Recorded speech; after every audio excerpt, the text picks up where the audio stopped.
जय हिंद दोस्तों। आप देख रहे हैं एग्जाम मेट जी और इस वीडियो में बात करूंगा क्षुद्र ग्रह 2020 एनडी।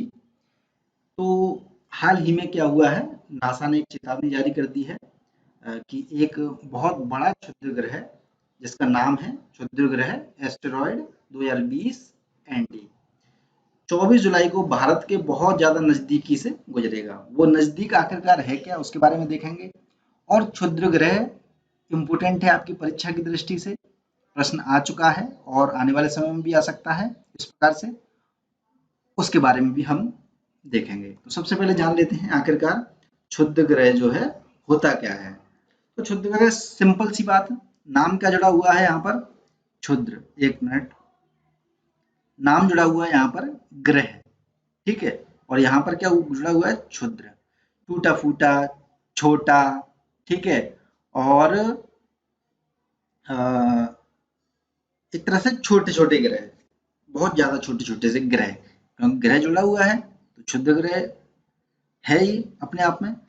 तो ये लेकिन कहाँ पाए जाते हैं आखिरकार क्षुद्र ग्रह, ये पाए जाते हैं आपके बृहस्पति और मंगल ग्रह, ठीक है। बृहस्पति और मंगल ग्रह के बीच में देखिए ये वाली जो पेटी दिखाई दे रही है आपको, या फिर यहाँ पर देखिए इधर की साइड में, ये रहा जुपिटर, ये देखिए ये रहा मार्स।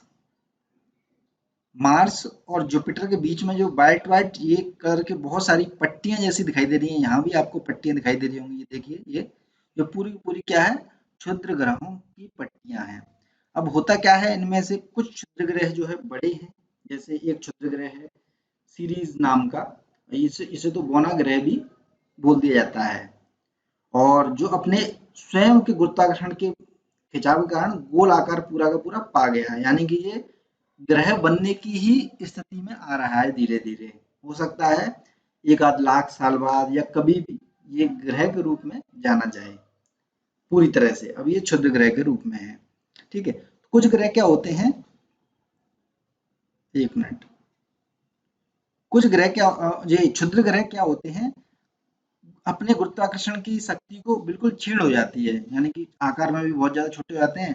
तो ये क्या होते हैं, दूसरों के गुरुत्वाकर्षण के कारण फिसलने लग जाते हैं, ठीक है। यहाँ से कोई क्षुद्र ग्रह है, यहाँ से कोई फिसलता हुआ आ रहा है, पृथ्वी की साइड से मान लीजिए ऐसे करके आ गया यहाँ पर, ठीक है। तो वो पृथ्वी पर भी गिर सकता है, वो अन्य जो ग्रह हैं उन पर भी गिर सकता है। संभावना बहुत कम होती है क्योंकि प्रोटेक्शन काफी हाई रहता है और काफी दूरी से जो है जाता है, ठीक है। क्षुद्र ग्रह समझ में आ गया आपको क्या है, एक तरह से ग्रह ही है ये, छोटे छोटे पूरी पट्टी के रूप में है, और ये मंगल और बृहस्पति के बीच में पाए जाते हैं। पूरी की पूरी पट्टी है जो कि सूर्य के चक्कर लगाती है पट्टी, यानी कि वो ग्रह जो है सूर्य के चारों ओर घूमते हैं।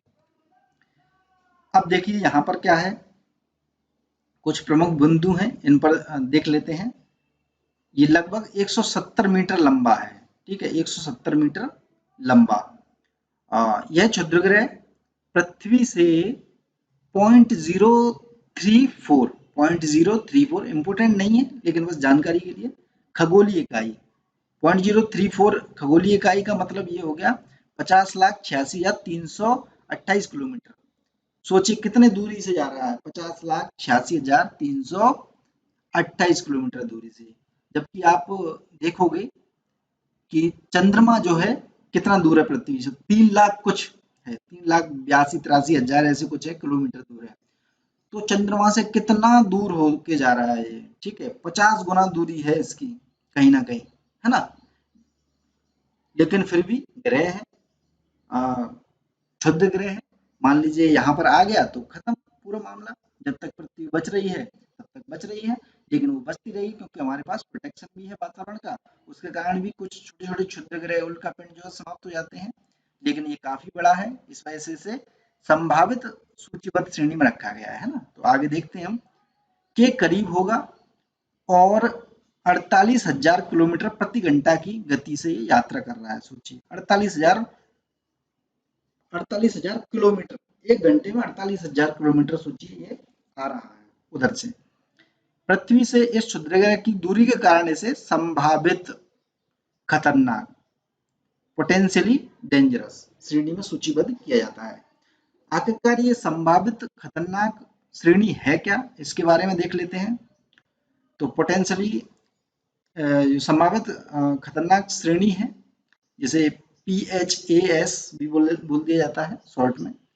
नासा के अनुसार संभावित खतरनाक क्षुद्रग्रह वर्तमान में उन मापदंडों के आधार पर परिभाषित किए गए हैं जो क्षुद्रग्रह की क्षमता को मापते हैं और पृथ्वी के करीब आने पर खतरनाक साबित हो सकते हैं। यानी कि ये खतरनाक साबित हो सकता है, संभावना इसकी व्यक्त की गई, इसी वजह से संभावित खतरनाक क्षुद्रग्रह की श्रेणी में से रखा गया है। विशेष रूप से 0.05 खगोलीय इकाई या उससे कम की मिनिमम ऑर्बिट इंटरसेक्शन डिस्टेंस, ठीक है। ये खगोलीय इकाई कितनी थी? 0.34। और यदि हम नासा द्वारा जो परिभाषा दी गई है कौन संभावित खतरनाक होंगे, 0.05 से लेकर के उससे कम दूरी वाले सभी क्या होंगे? खतरनाक क्षुद्रग्रह होंगे। वाले सभी क्षुद्रग्रहों की संभावित खतरनाक क्षुद्रग्रह माना जाएगा, है ना। नासा इन वस्तुओं यानी कि क्षुद्रग्रह को नियर अर्थ ऑब्जेक्ट, आखिरकार ये नियर अर्थ ऑब्जेक्ट क्या है, इनके बारे में भी अभी देखेंगे हम, के रूप में वर्गीकृत करता है, क्योंकि वे अन्य ग्रहों के गुरुत्वाकर्षण बल से प्रभावित होते हैं। तो नियर अर्थ ऑब्जेक्ट वो होते हैं जो दूसरों के गुरुत्वाकर्षण से प्रभावित होकर उनकी ओर चल देते हैं। जैसे हमारा पृथ्वी है, तो इसे नियर अर्थ ऑब्जेक्ट नहीं बोला जाएगा, क्योंकि ये अपने एक ये किसी से प्रभावित नहीं हो रही है ना। इसकी ओर बहुत सारी चीजें प्रभावित होती हैं, लेकिन ये प्रभावित नहीं हो रही है किसी भी गुरुत्वाकर्षण से, ठीक है।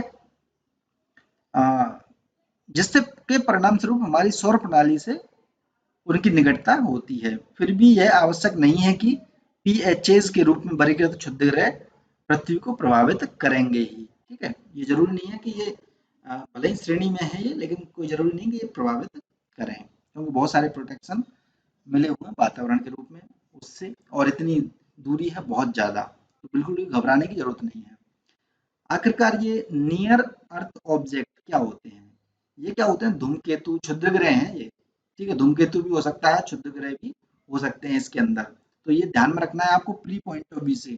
नियर अर्थ ऑब्जेक्ट में धूमकेतु भी आएंगे और क्षुद्रग्रह भी आएंगे, जो पास के ग्रहों के गुरुत्वाकर्षण बल द्वारा कक्षाओं में प्रवेश कर जाते हैं, जो उन्हें पृथ्वी के आसपास की कक्षाओं में प्रवेश करने की अनुमति देता है। ये नियो यानी कि नियर अर्थ ऑब्जेक्ट ज्यादातर बर्फीले जल के साथ धूल कणों से निर्मित होते हैं और कभी-कभी ये पृथ्वी के करीब भी पहुंच जाते हैं। तो ये था छोटा सा एक डिस्कशन क्षुद्रग्रहों के बारे में, जो कि इसकी संभावना किसने पैदा करी? एस्टेरॉयड 2020 एनडी ने। तो ये आ रहा है 24 तारीख को। खगोलीय साइंस में जो लोग इंटरेस्ट रखते हैं उनके लिए काफी इंटरेस्टिंग चीज है कि बाहर से एक तरह से पृथ्वी, ऐसा है ना, एक व्यक्ति कभी कभी क्या होता है, डर लग जाता है कि यार हमारे ऊपर ना गिर जाए, है ना, ऐसी चीजें होती हैं। तो घबराने की तो बिल्कुल भी जरूरत नहीं है अभी फिलहाल, लेकिन आने वाले समय में कभी भी पृथ्वी नष्ट हो सकती है, कभी भी, बस एक क्षण का बस फासला है। बस कोई भी ग्रह उपग्रह हमारे पृथ्वी से टकरा गया, सारी चीजें खत्म। लेकिन इतने सालों से नहीं हुआ, जब तक चल रही है तब तक चल रही है। इस वीडियो को लाइक और शेयर जरूर कर दीजिए। जय हिंद, जय भारत, धन्यवाद।